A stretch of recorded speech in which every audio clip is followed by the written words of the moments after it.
Bueno, muy buenos días para todos. Equipo de teorías del aprendizaje 118, cordial saludo. Les habla su compañero Arturo González y comenzamos con la presentación. Teorías del aprendizaje, fase 1, contextualización. Arturo González Cardona, código 16281-467, Gerson Ochoa Vallejo, código 16940-193. Grupo 118, presentado a Nidia Patricia Gutiérrez. Universidad Nacional Abierta de Distancia, licenciatura en inglés, septiembre 5 del 2021. Primera idea de fuerza. Creo que la educación se quedó rezagada en el siglo XX y la era industrial ya se acabó. Esta educación es incapaz de afrontar la era de la informática. Tan cierto es esto que con la pandemia del COVID-19 el sistema educativo se vio obligado a trabajar a través de Internet y los resultados no son satisfactorios. Reflexión de la primera idea fuerza.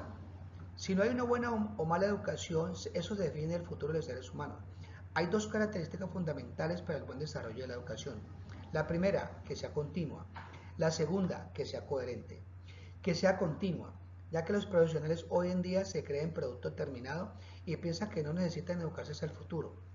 Que sea coherente, ya que los maestros que educan normalmente no tienen éxito, o sea, que hagan las cosas con amor. Profesores que enseñan finanzas y ellos están quebrados financieramente. Profesores que enseñan administración de empresas y ellos no tienen una. Que hablan de éxito y ellos no lo tienen. La eclosión en el siglo XX se basó en el intelecto y la pedagogía se dio cuenta que es mucho más importante la emoción que el conocimiento. La educación basada en mucha teoría y poca práctica. Por otro lado, ya llevamos formalmente 2 décadas de la era de la informática y la educación se quedó estancada en el siglo pasado. Así pues, debemos hacer cambios. Si no eres tú, ¿quién? Si no es ahora, ¿cuándo? El conocimiento puesto en práctica se convierte en poder.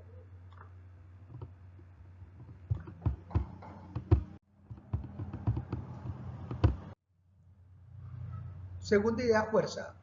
Es la obligación de los sistemas escolares hacer un trabajo personalizado, enfocado más en desarrollar las habilidades o talento único con el que venimos equipados los seres humanos, para que cada estudiante fortalezca las habilidades que posee. Reflexión de la idea fuerza 2. Uno de los grandes problemas que tenemos hoy en día es que la educación tradicional se basa en el intelecto. Nos colocan un pensum académico demasiado teórico y poco práctico. En países desarrollados como Inglaterra, Suiza y Alemania ya están trabajando de manera diferente. Se evalúa a la persona y se diagnostica que si él o ella es muy buena en matemáticas, por ejemplo, pues se enfocan en eso.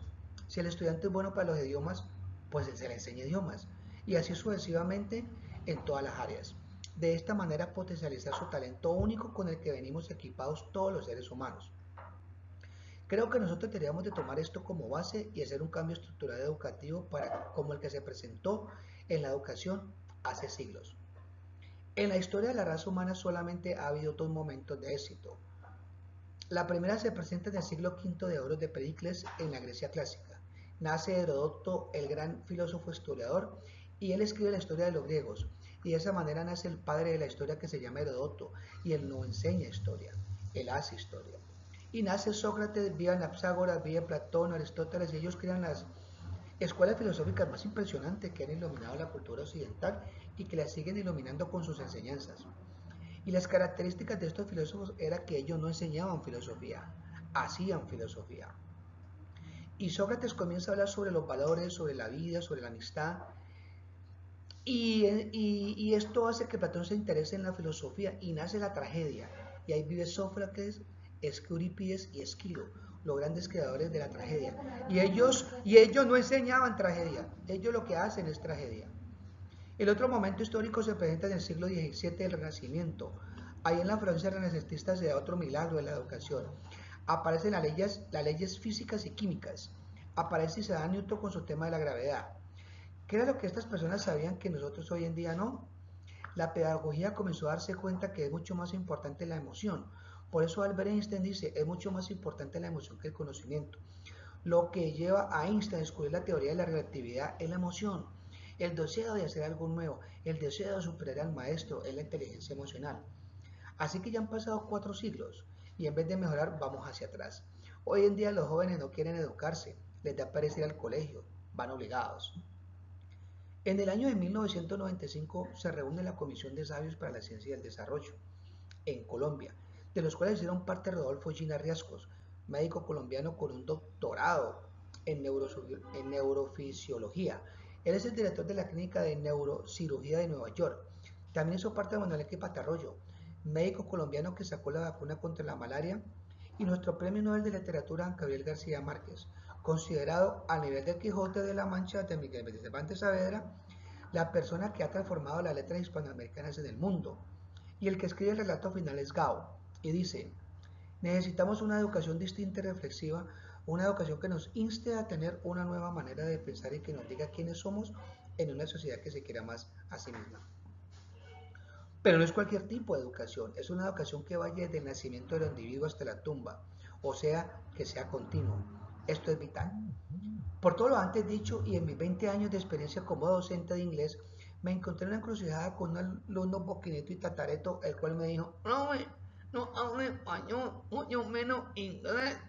¿Podría usted valorarme de manera diferente? En ese momento histórico de mi vida y por tanta lectura, que es una de mis pasiones, pensé y le dije: ¿te gusta leer? Respondió: no. Ok. Le dije: entonces en mi clase de inglés te voy a hablar con libros. Le puse la tarea de leer el libro Cómo un hombre piensa, así es su vida, del psicólogo prestigioso James Allen. Para hacerte el cuento corto, este muchacho se volvió adicto a la lectura y hoy por hoy es abogado. Sé que es indispensable planear para evaluar y es necesario tener en cuenta todos los objetivos claros a la hora de evaluar, pero deberíamos en algunos casos ser bastante permisibles y ser más permisibles a la hora de concluir de manera significativa si un estudiante logra o no los objetivos que desean conseguir. Sean ustedes el cambio a la hora de educar. Tercera idea fuerza. Mucho más acompañamiento del docente en lo práctico que dictados y contenidos. Estudiantes mucho más activos para crear, construir y compartir. Reflexión de la idea fuerza 3. Una de las grandes diferencias que tenemos hoy en día en la educación es que muchos docentes no hacen el trabajo con amor y vocación. Por otro lado, tenemos un pensum académico demasiado teórico y poco práctico.